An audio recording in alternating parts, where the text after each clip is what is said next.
Mathletes, welcome to the Math Road by Sri Ranjani.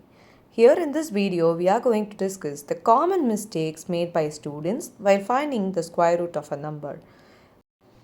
What is a square root? In the previous video, we have seen what a square number is. A square root is nothing but the inverse of a square. So root a is a number which when multiplied by itself gives a. In simple words, root a into root a gives you a. So example, root 25 is nothing but 5 because 5 into 5 gives you 25. We take one of the number and then it gives the root value. The perfect squares are as follows. 1 square is 1, 2 square is 4, 3 square is 9 and so on. 10 square is equal to 100. On inverse, we get root 100 is equal to 10 and this applies to every root value. Methods of finding the square root of a number. Method 1. The repeated subtraction. So we find the square root of a given number by subtracting the consecutive odd numbers until 0 is reached starting from 1. So the consecutive odd numbers are 1, 3, 5, 7, 9 and so on.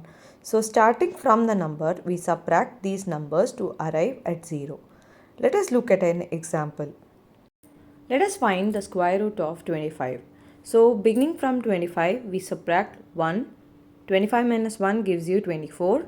Then take the answer 24 minus 3. The next consecutive odd number gives you 21. 21 minus 5 is 16 and so on. Finally, 9 minus 9 is equal to 0. So the final step remains the 0. So the step at which we arrive at 0 gives you the root value. So it is the fifth time that we arrive at 0 and hence root 25 is equal to 5. Therefore 5 odd numbers are used, that implies root 25 is equal to 5. Let me test your understanding. So what is the value of root 49? Find out the square root of 49 by repeated subtraction and comment your answer below. Moving to the next. The method 2 is prime factorization, which is the L division method. So we factorize the given number and make pairs of equal factors. We have already seen what a prime factorization is. We divide using only the prime factors, which include 2, 3, 5, 7, 11, 13, 17 and so on. We do not use any other numbers as divisor during the L division method. And this is called a prime factorization. For example, root 144 by the method of prime factorization. So let us begin with L division method. The first step is to know whether to start with 2 or 3. Since 144 is an even number, we begin with 2, the smallest prime factor. So 2 followed by 272 times gives 144. Again, 72 is an even number. It's divisible by 2, 36 times, then 2, 18 times. Again 2 times 9 gives 18. Now 3 times 9 and 3 and then finally 1.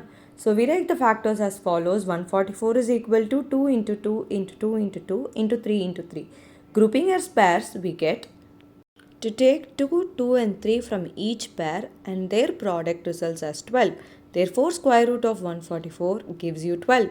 Similarly, root 324 example is explained in the same way, factorizing, writing down the factors, pairing it up and then finding the product of the individual numbers. Last but not the least, the method 3, which is the long division method, and many students will have huge confusions here. So here there are step-by-step instructions provided. First thing is the given number is taken and we group the digits. So how do we group the digits? So starting from the decimal point, group the digits into pairs. If there is no decimal point, that's absolutely fine. So from the right to the left, we just group the digits. To find the square root of 576, from the right we just group 2 digits. So 76 first and then the leftover 5. Placing a bar over the ones, we have 76 as a group and 5 as another group. We now divide the first group, which is 5. So consider the leftmost group or the single digit, which is 5 here. So we just divide it using the normal division method. So finding a number which is less than 5, and the difference here is we choose the digit such that both the divisor and the quotient remains the same. So here the first digit of the quotient will be at the top and the same number to the left as a reference for the divisor. So 2 2s are 4, and so we write 2 in the divisor place as well the quotient, and then write 4. And the next step is to subtract and bring down. So 5 minus 4 gives you 1, and bring down the next second group 7 6. So now it becomes 176. This will be the third step. Now moving on to the fourth step, forming the new divisor. So you will double the current quotient value 2 to form the starting digit of the new divisor. So leaving an empty space to the right of this number for the next digit, we have 2 into 2 gives you 4. So the next new divisor is formed. After that 4, there is a dash or the underscore left, so that you can find out 2 into what number gives you 176 if it is an exact divisor. Our next thing is to find out the next step of divisor and quotient such that the largest digit to fill in the blank at the top and in the blank space of the new divisor. So 4 nearby which number into the same number gives you 176. We will have 4 4s are 16, and again one carryover 4 4s are 16. It gives 176. So we write 4 in the quotient space as well the new underscore or the divisor space. So the quotient now becomes 24. So multiplying the new divisor by the digit just found, we just subtract and complete the division part. So 176 minus 176 gives you 0. Once the remainder 0 is attained, we get the square root of 576 is given by the quotient value, which is 24. No more pairs are left and the remainder has become 0. These two show that the square root of the number is found. So the practice questions are prescribed as below. So there are 5 questions. If anyone could find and solve it, comment your answers below. So let us recap. So given to find the square root of 576, the first step is grouping of digits.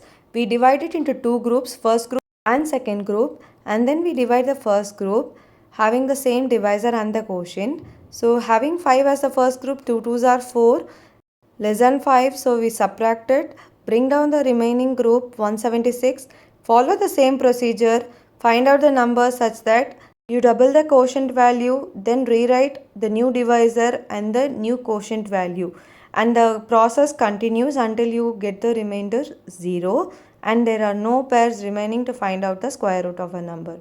So finally square root of 576 is equal to 24. Hence the summary or the takeaway is that repeated subtraction comes for conceptual and the perfect squares prime factorization method, and when it is about large numbers we use a long division method to find out the square root of the given numbers. Thanks for watching. Like, share and subscribe at the Math Root for more conceptual clarity and deeper understanding. Stay tuned for more updates. Until then, thank you, Sri Ranjani. Hope this video was useful and informative. Thank you.